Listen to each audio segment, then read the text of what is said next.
and is chair of Gonzaga's Religious Studies Department. It's my pleasure this evening to welcome you to the 2012 Flannery Lecture.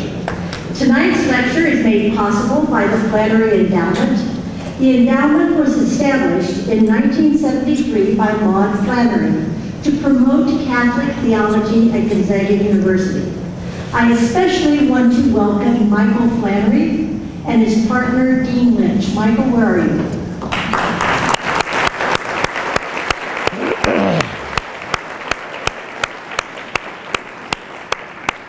Michael is here to represent the Flannery family. Through Maud Flannery's generosity, Gonzaga's Religious Studies Department has been able to bring distinguished scholars, theologians, and educators to GU.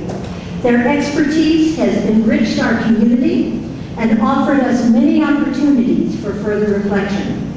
This evening, I am honored to present to you the 37th Annual Flannery Lecture, Dr. Brian Massengill.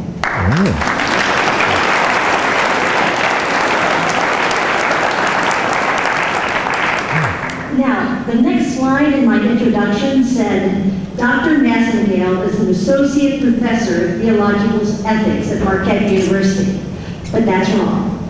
As of 2 weeks ago, I understand he received formal notice that his promotion to full professor has gone through. Yes, that's right, yeah.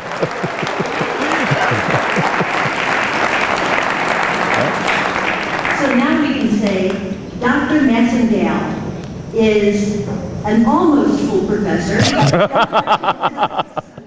He was ordained as a priest in 1983, and he's currently the Bernard J. Hanley Visiting Professor of Theology at Santa Clara University. His scholarly contributions in the field of Catholic social ethics are impressive. He has written 54 articles and book chapters in scholarly and pastoral venues. He's authored 26 book reviews and newspaper columns. His latest book, Racial Justice and the Catholic Church, received a first place award from the Catholic Press Association. And at this point, I need to put in a plug. Thanks to Gonzaga's bookstore, we're proud to say that they have underwritten his book, Racial Justice and the Catholic Church, and anyone with a GU ID can buy it for $5 over in the back, far back in the corner of the Gonzaga University Press Center. I should hasten to say that the first book is $5. The second book will be $20. It won't be anyone who doesn't have a GU ID. This evening's lecture is entitled Cultured Indifference, the Culture of Racism and Catholic Ethical Reflection. It explores the implications of culture and cultural formation for ethical responsibility and analysis. It is indeed a privilege to present to you tonight our 37th Annual Flannery Lecturer, Dr. Brian Massengill.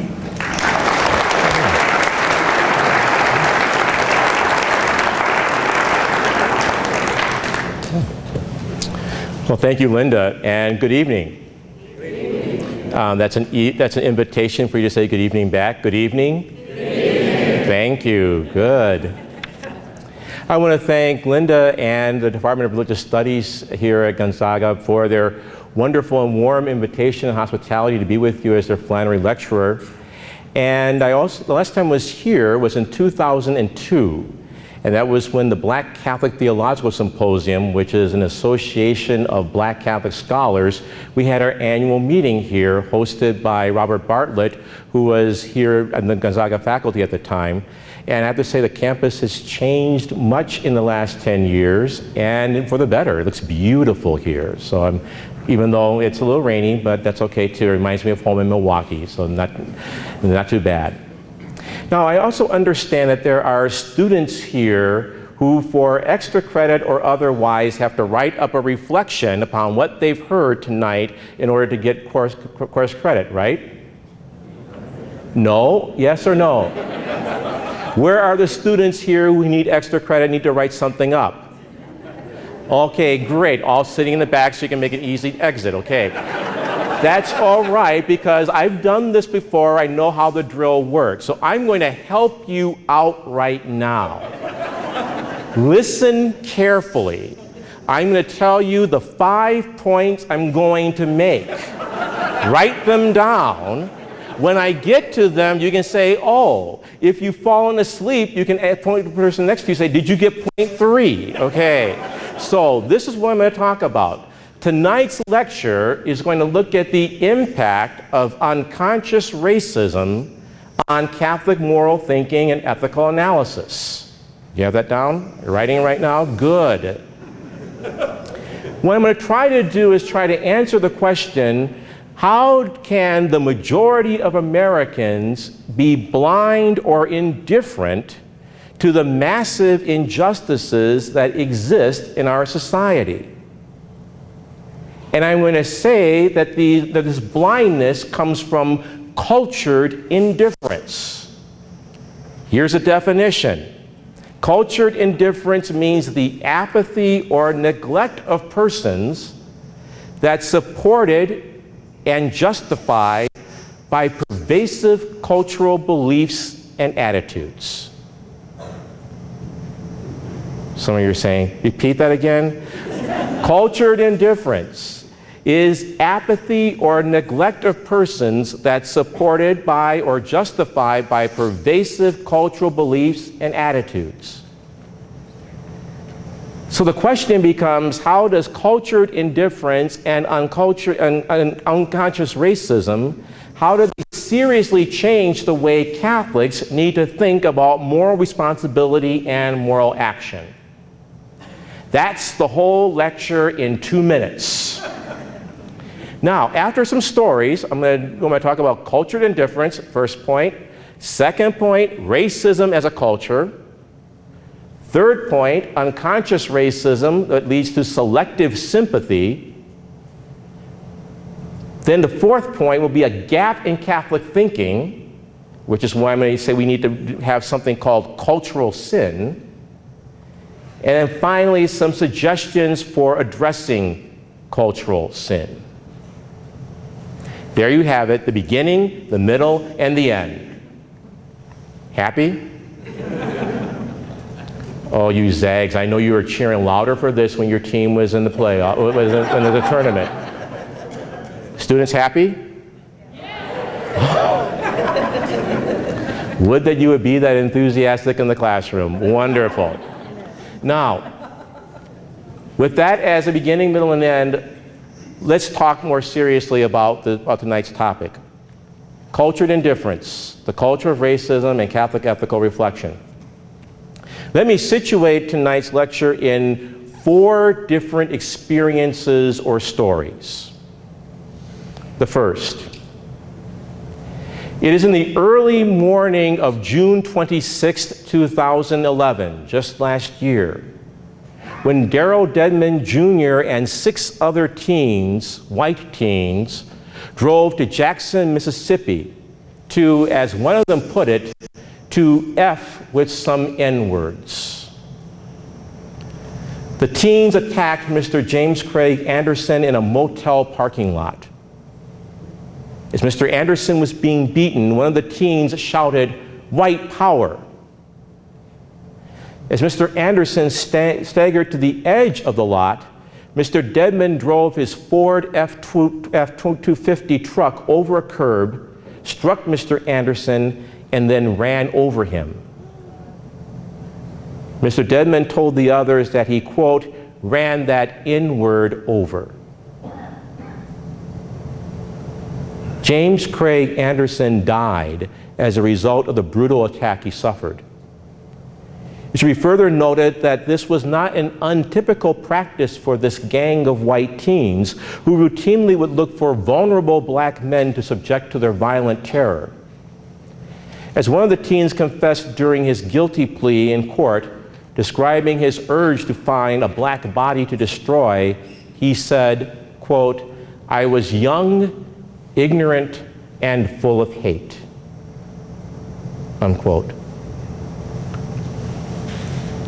The second story, a more personal story.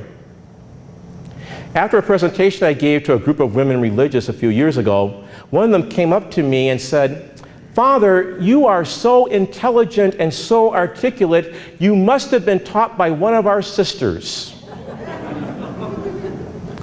I responded, "No, I was taught by my mother and my father." She looked at me with confusion, and so I explained, "Sister, would you have ever told a white priest, 'You are so intelligent, you must have been taught by one of us'?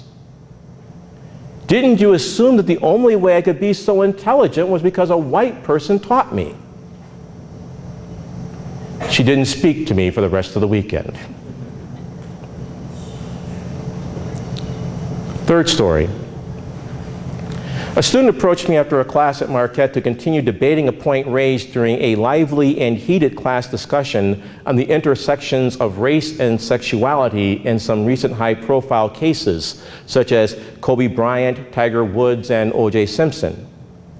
He continued to press his vigorous objection that these cases didn't portray any hint of racial undertones. He suggested instead that the common denominator, rather, was their celebrity status. He also observed that the public may be fascinated with these men simply because, as he said, they are unusual for black athletes. You know, like Tiger Woods, he isn't really black anyway, and Kobe Bryant, he's just so intelligent and so articulate, he speaks so well, and not like other black athletes, you know. He didn't get how this remark was indicative of any racial stereotyping. For him, he was simply giving a self-evident truth. The final story stems from the disaster of Hurricane Katrina, which devastated New Orleans a few years ago. BBC News gave a report of this event and stated that the havoc of a storm of Katrina's magnitude had been predicted countless times on a local and federal level, even to the point where it was acknowledged that tens of thousands of the poorest residents would not be able to leave the city in advance. That is to say, what unfolded before us was neither unexpected nor really a surprise. Disaster planners knew of the existence of a large pool of poor and dependent people with a compromised ability to evacuate. And yet the BBC reports that no official plan was ever put in place for them. And now I quote from the report. "In planning meetings, the question was raised, how do we get them out of the city? The question was always answered with silence and a move to the next, easier topic. These people simply were not important enough to plan for or to take into account." 4 stories, 4 experiences. Now, a common response to these events would be to react with anger or horror or sadness over the brutality or the callousness or the insensitivity of the individuals involved, and then ponder what we can do to address such behavior. That's good, and it's necessary. Individuals need to be held accountable. But I would also argue tonight that that approach is insufficient to the point of inadequacy. A focus on individual behavior in our public discourse and ethical reflection leaves a remainder, something left over that still must be accounted for in order to have a complete understanding of what is happening in these events, why they occurred, and how they need to be redressed. For I contend that the actors in these events I narrated are influenced by and products of an underlying cultural formation system. That is, the actors in each of these stories acted as they did because they had been formed in such a way that their behaviors reflect beliefs that are part of their identity, part of their understanding of the world and how they make sense out of life. Their behaviors are supported by the texture of the culture to which they belong. These individuals are not aberrations. At best, they are exaggerations of what is normal and typical in U.S. society. We often want to comfort ourselves when we hear such stories that say, well, those are bad people and I am not like them. Unfortunately, the stories only point out in exaggerated form of what is true of all of us, I will argue, because we've all been malformed, deformed, and conformed by a culture, a system of identity formation, which instills in us certain attitudes which predispose us to be insensitive at best, or at worst indifferent to the plight and suffering of many. So this is what I want to lift up this evening, not just social injustice and the malfunctioning of social institutions such as media or the economy or the prison system. Rather, I want to go deeper and examine culturally legitimated unjust social institutions and situations, and how the influence of culture can lead us to be blind or indifferent to social injustice. Now, this concern of mine grows out of recent work which examines racism as a cultural reality that has derivative personal and institutional manifestations. Then, after examining all this, I want to point to a lacuna, a gap, a missing piece in Catholic ethical reflection and theology that still, I argue, lacks the tools and terminology to address this level of social evil. And then I will conclude with some brief comments that on the way the faith community can cope with cultural evil and cultural sin. Now I'm going to make an admission that what I offer tonight is more suggestive than definitive. You are the first to hear the genesis of this intuition that has been growing with me for a while. Most presenters, when they give a major address like this, will give a version of a talk that's been carefully vetted in other fora before. Well, tonight you are the vetters. To put it more colloquially, tonight's talk is breaking news here at Gonzaga. You are being breaking news to my intellectual development, so I will admit that there are areas that maybe have a lack of clarity or points in need of further development, and yet I want to take the risk of thinking out loud with you and inviting you to join me in exploring an issue that I believe marks the frontiers of Catholic ethical reflection, but also of our own common moral analysis. Because if it is true that all of us are ensnared in this web of evil that we can't even accurately name, then we all have a stake in coming to a deeper clarity and understanding of what it is and how we can struggle together against it. So then, cultured indifference. I told you before what cultured indifference is. It's not, in my indifference here, I don't mean mere neutrality. I'm talking about that apathy or neglect of persons that stems from cultural beliefs and attitudes that have been instilled in us through our formation in American society. So then, with that understanding, we need to ask ourselves, what are the cultural dynamics that foster individual and collective indifference? Why does cultured indifference exist? So then let's look at racism as a culture. In my recent book, which Dr. Shearing pointed out to you is available for only $5, which is really a steal. If I'd known that my book would be selling for only $5 one day, I'm not sure I would put all the time and effort, but no, that's good. That's my problem, not yours. I'll deal with it in therapy.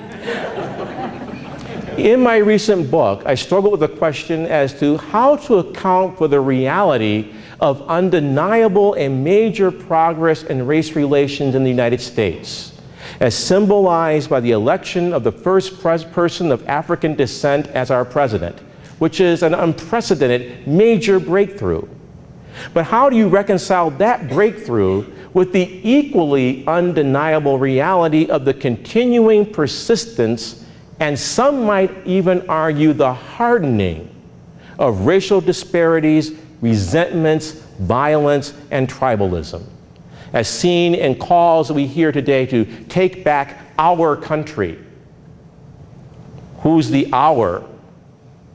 And who are we taking back our country from? What I wondered is the underlying X, in the mathematical phrase, the underlying constant factor that morphs and changes but yet endures despite external changes in social institutions. What is it that unites slavery, Jim Crow, and the new Jim Crow that some would argue that we're in, also known as James Crow Jr. Esquire? My insight was to look underneath the visible personal and institutional manifestations of racism and understand racism as a culture. If culture can be defined as a set of meanings and values that informs a community's way of life, then I can understand that culture is more basic and more fundamental than society, social institutions, or social policies and customs. Culture expresses the meaning of society, the value of the patterned ways in which we interact with each other, the significance of the ways in which we live and order our communities. Simply put, culture expresses the meaning of the social. Or in the words of the Canadian theologian Bernard Lonergan, culture stands to social order as the soul does to the body. Culture is the spirit that animates social institutions and customs, makes them intelligible, and expresses their meaning and significance. Thus, I contend that racism is a deeply entrenched system of meanings and values attached to skin color that provides group identity, shapes personal consciousness, and justifies the existence of race-based economic, social, and political disparities. As a culture, racism is formative. That is, it's a symbol system that shapes our identities, the way we understand each other, the way we understand our world and our place in it. Race in the Western world tells us who we are, such that when we see someone like me, and you said he is a black man, that means something because of the culture in which we live. And it means something different in this culture than it would in Africa, for example. Now, this cultural formation system happens on pre-conscious levels. And this is where I move to a consideration of unconscious racism. And I know for the students who are present, I talk about this at great length in my book, and the students at Marquette, when they read this section of the book, for them it hits them personally, because then their tendency in entering into my class or lecture is to say, oh, racism, you know, oh yeah, that used to be a problem, yeah, for people that were kind of like your age, father, you know, but you know, when you and your generation die out, then we'll be over it. Like they're kind of waiting for the dinosaur to get extinct or something. But when they read this section on unconscious racism, they perk up and they say, oh, maybe there's something here we need to attend to. So let's look at racism as unconscious racism and see how it works to influence us on unconscious levels. Unconscious racism. Unconscious racism connotes how race can operate as a negative, yet not wholly conscious, deliberate, or intentional decision-making factor due to the pervasive cultural stigma attached to dark skin color in Western culture. We've all been socialized in tacit and hidden ways to associate dark skin color with danger, stupidity, incompetence, immorality, promiscuity, criminality, and, to be honest, with exotic thrill and erotic excitement. Now, one of the seminal authors on this topic describes unconscious racism this way. He wants to argue that racism in America is more complex than either the conscious conspiracy of a power elite or the simple delusion of a few ignorant bigots. Rather, he argues that racism is part of our common historical experience and therefore part of our culture. It arises from assumptions that we have learned to make about the world, ourselves, and each other, as well as from the patterns of our fundamental social activities.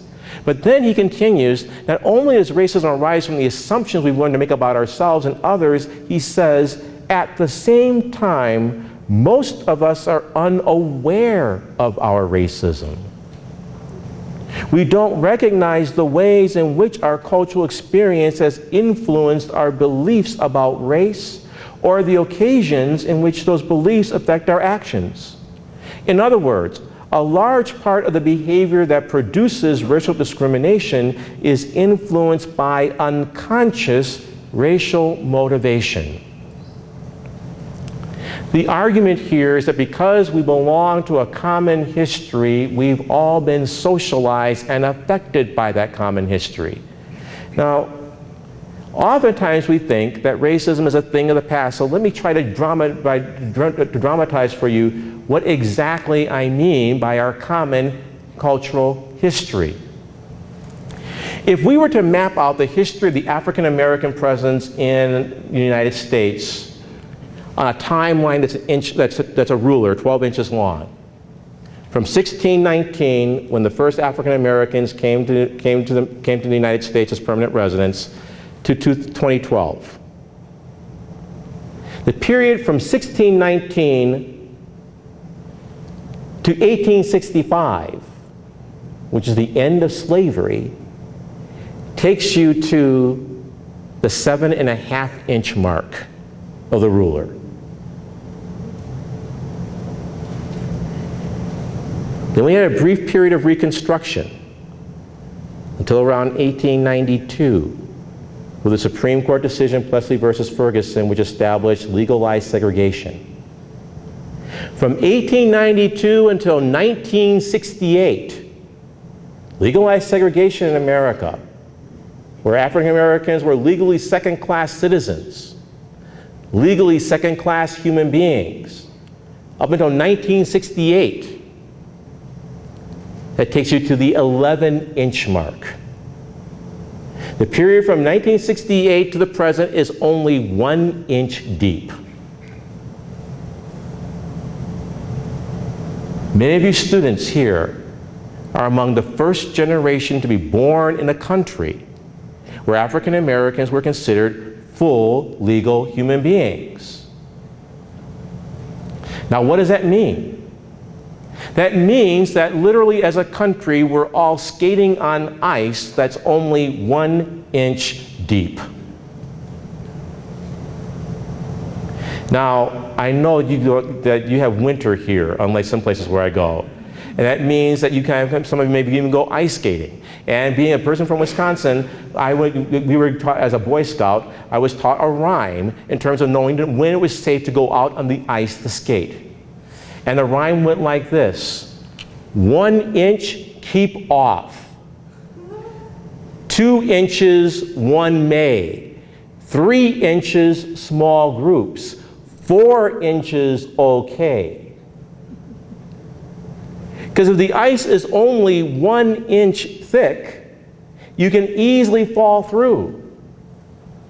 Our common historical experience is that we have far more experience in this country of the non-full humanity of persons of color, the vast experience, 11 inches, and only a short period of experience with full equality. those memories are deep, and they shape us all in ways that we're not always aware of. Simply put, because a racialized set of meanings and values permeates all of our society's cultural products, through our socialization in U.S. society, we have learned at a pre-conscious level to attach negative associations with dark skin color, which induce negative attitudes and feelings about non-whites. This is what happens, for example, when a person who is otherwise very well-meaning and without conscious prejudice spontaneously acts or thinks in a racially negative way. We know better. Yet, for example, we still tense up when a black man or a Latino approaches us. It's always an interesting sociological experiment for me to be in an elevator alone with a white person, and it's just the two of us, and to watch what happens. Now, these are well-meaning people, and they don't even consciously know what they realize what they're doing as they move further away from further away to the edge of the elevator. They're not doing it consciously, deliberately. They're acting out of their own cultural conditioning and formation. And then when you point it out, we at times react with shame and embarrassment, and we wonder, where did that come from? But such associations have been transmitted to us through unconscious socialization, through the tacit meanings that are expressed in what everybody knows but won't publicly admit, and at times we're not even consciously aware of. Sometimes this unconscious racism manifests itself in the spontaneous surprise that arises in the face of black ability and accomplishment. Harken back to my examples before of the woman religious who said, "You're so intelligent and articulate, you must have been taught by one of us." Or Kobe Bryant, "He's not like the others, he speaks so well." I'm not saying either of these two individuals are racist, not in the sense of deliberate or callous bigotry. Neither of them set out to deliberately, consciously, or intentionally denigrate, malign, or insult me or other non-white people. But they have been formed and malformed by being in America, by absorbing the racial code of our society in ways that they never realized or were even aware of. So what needs to be underscored and emphasized is not merely the presence of such unconscious attitudes in individual persons. What I want to emphasize and what's crucial is to understand their source. These attitudes and these beliefs are but effects of a cultural conditioning, the effects of a culture that transmits certain beliefs and preferences through ordinary socialization, through growing up, through what everybody knows and what we're told. But now we need to go deeper into unconscious racism and examine what I call racially selective sympathy. Just because this conditioning occurs without conscious awareness and is acted upon without deliberate advertence does not mean that it's without dire consequences. Unconscious racism helps to explain why we can have social policies that neglect the poor and adversely affect persons of color. Let me use a non-racial example, because sometimes we take it out of racism, we can understand what I'm talking about. Let's say think with me of a hypothetical society that's premised upon the fact that women are inferior to men and should be subservient. As I said, this is a hypothetical society that does not yet exist. But imagine a society where you have a pervasive belief that women are inferior to men. If you have a society with that pervasive belief, then they're going to create forms of entertainment, employment practices, arrangements of family life, educational policies, social customs, and even religious practices that reflect and reinforce that conviction or belief.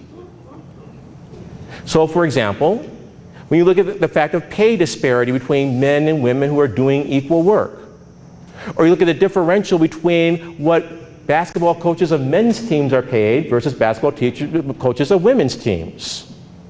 Something that was in the USA Today, talking about how much basketball coaches get paid. Look at patterns of church leadership, or even in terms of what counts as real history. All of these social institutions are rooted in a more pervasive cultural conviction of the inferiority of women. This preconscious belief, even though it's preconscious and we're not always aware of it, has dire and important social consequences. The same with unconscious racism. One of the most pivotal and central effects of unconscious racism is that it leads to what one scholar calls racially selective sympathy and indifference.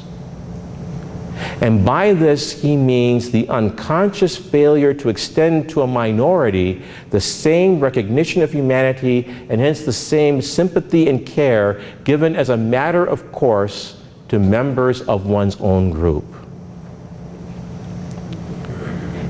Unconscious racial selective sympathy.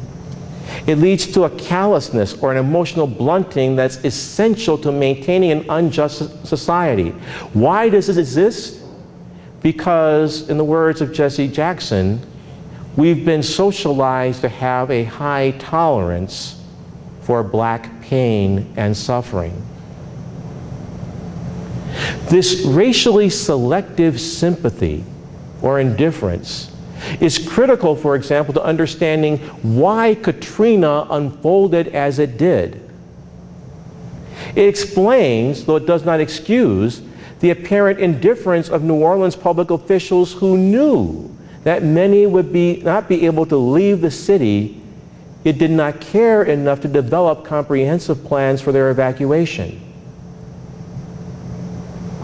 This wasn't necessarily a conscious decision. It's the unnoted effects of socialization in a culture of racism. Certain lives become easier to ignore. Or to put it another way, certain lives have a culturally legitimated higher claim upon public energy and concern. Another effect of unconscious racism and selective sympathy is that it can cause us to see or fear danger in situations involving blacks that would not evoke reactions in circumstances involving whites. And this is directly related to an event that's currently in the news, the killing of Trayvon Martin. One author or scholar noted the propensity of police officers to use deadly force more often in situations involving black people. And she wants to reject the contention that either police officers are conscious bigots or that they are completely colorblind. She argues that racial stereotypes operate at a subconscious level to influence an officer's decision to use deadly force. The officer may not consciously decide to use deadly force because of the subject's race, but the subject's race nonetheless influences the officer. Racial stereotypes, our socialization into them, thus may alter the officer's perception of danger, threat, and resistance to authority. We see danger more readily with a person of color. Which means that unconscious racism, as I'm talking about, is not some abstract theory. It has dire consequences, life and death consequences. Because one of the most stubborn and persistent myths about non-whites, what we all know, is that they are more prone to violence than the rest of us.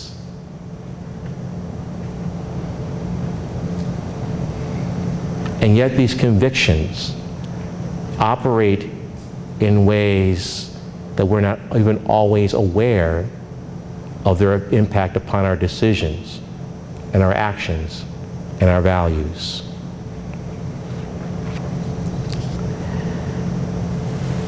Thus, this is the reason why I say we can't just focus on individuals. For a complete understanding of ethical reflection and analysis, we need to understand the cultural situation and the cultural formation and conditioning that influence individual behavior, actions, attitudes, and beliefs. Now, what does this have to do with Catholic moral theology? Section 4.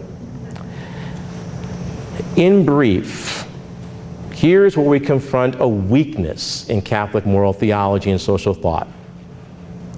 Catholic moral theology and social thought has developed an understanding of social sin. That is, we have an understanding of how human evil and wrongdoing can be perpetuated and carried out in educational institutions, through political actions, through economic decisions.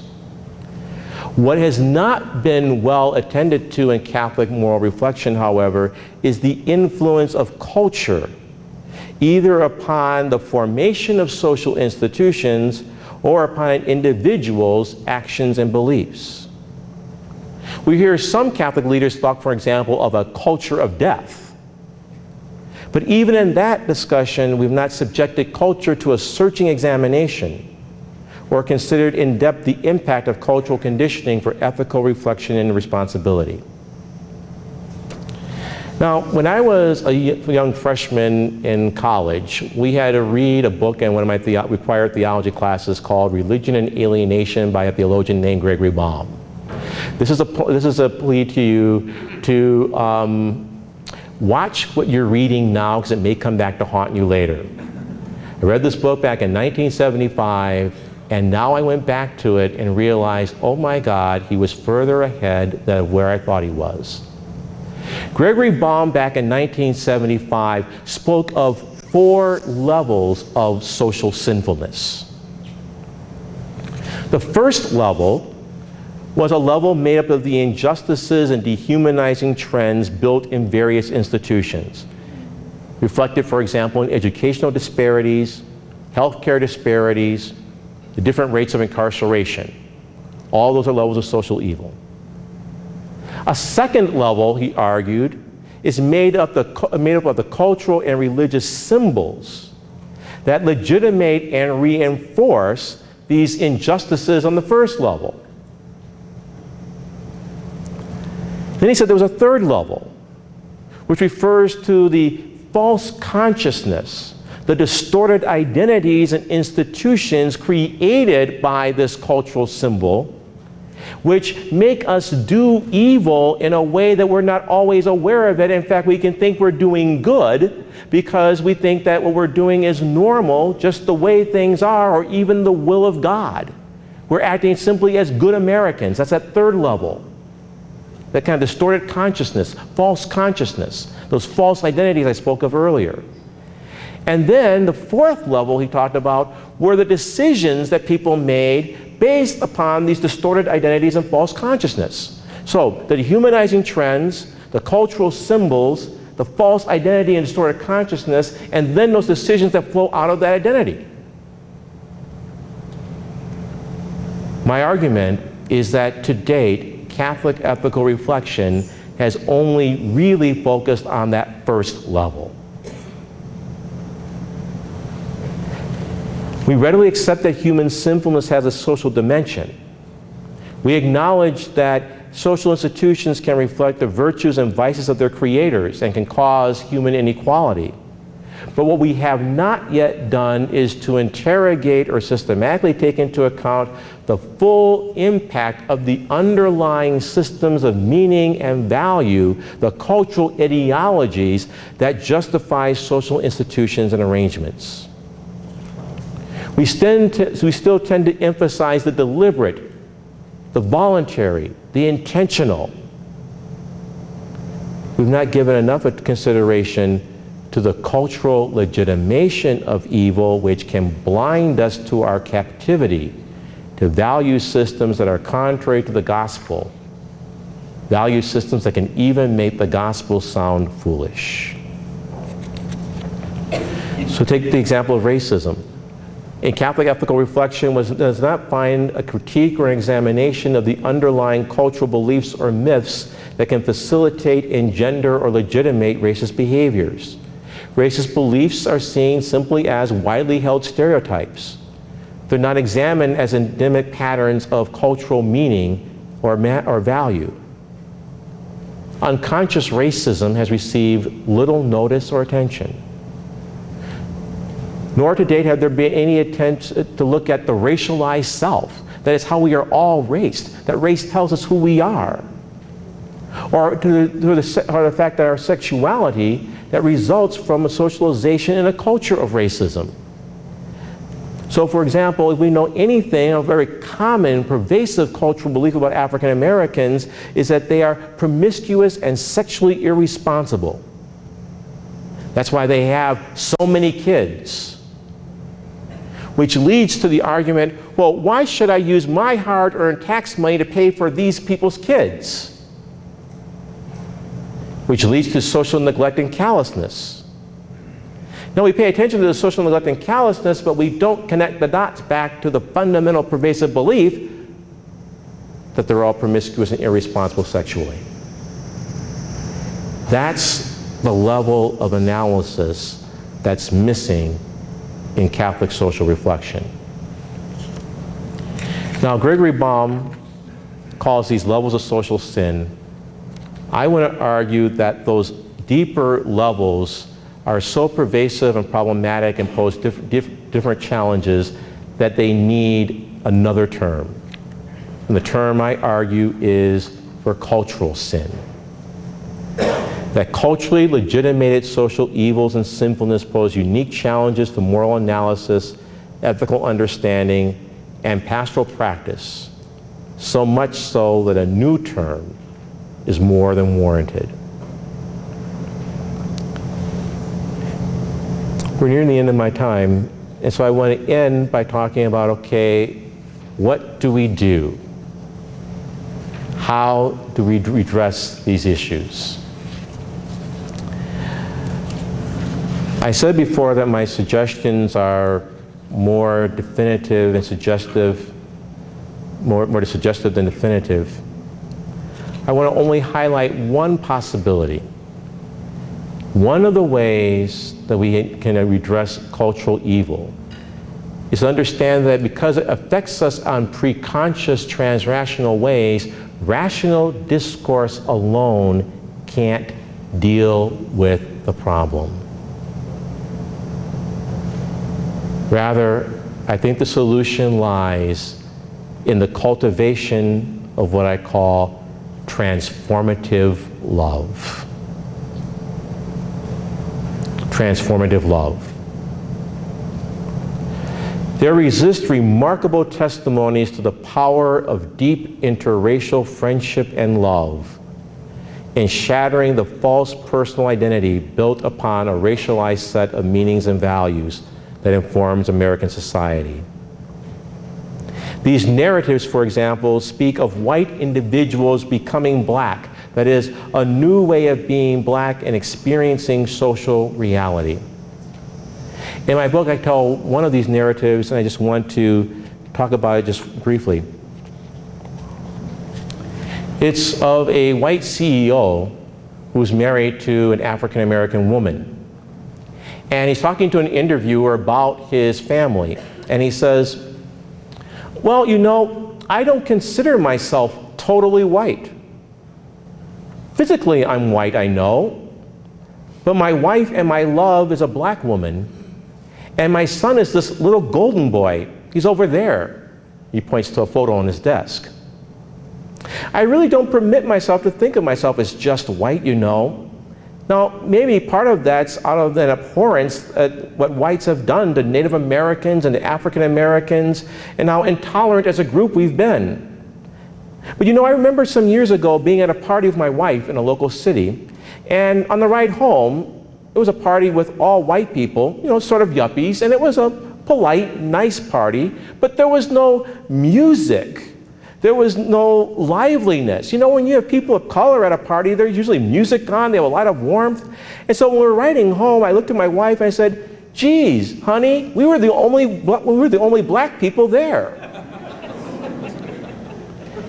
And that was just a sort of spontaneous comment, you know, and she started laughing.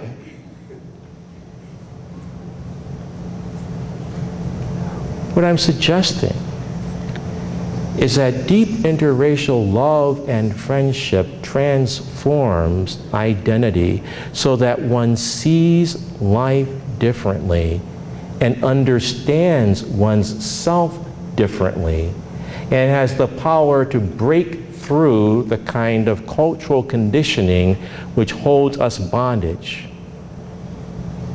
Oftentimes in class when we're talking about race, a lot of students will say, well, it doesn't exist anymore, it's just complaining. But then every once in a while, another student will say, look, my best friend is black. My best friend is Hispanic. And I know that they're not making this up.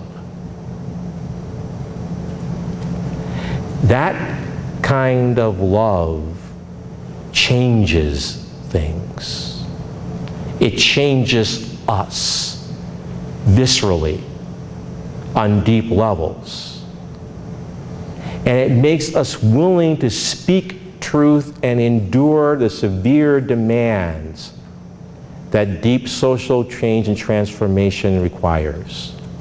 This is not a complete answer to the question, but without the cultivation of such transformative love that can lead to authentic solidarity, then what results are mere institutional changes that leave the deep cultural roots of injustice undisturbed. In conclusion, the dominant trend of Catholic racial discourse privileges a concern with conscious, intentional, deliberate, individual acts of racial malice. Such an analysis is not only inaccurate or socially naive, it's also woefully inadequate to the task of ethical analysis and moral scrutiny that the events such as Trayvon Martin, James Craig Anderson, Hurricane Katrina, and the daily slights and insults endured by persons of color demand. It is my conviction, and one that's only grown stronger with time, that until we see racism as primarily a cultural phenomenon and develop a Catholic understanding of sin that privileges the role of culture as a formative ethical agent, we will have neither the understanding nor the resources which are adequate in the face of the evils that are prevalent in 21st century America and in our global community. Thank you.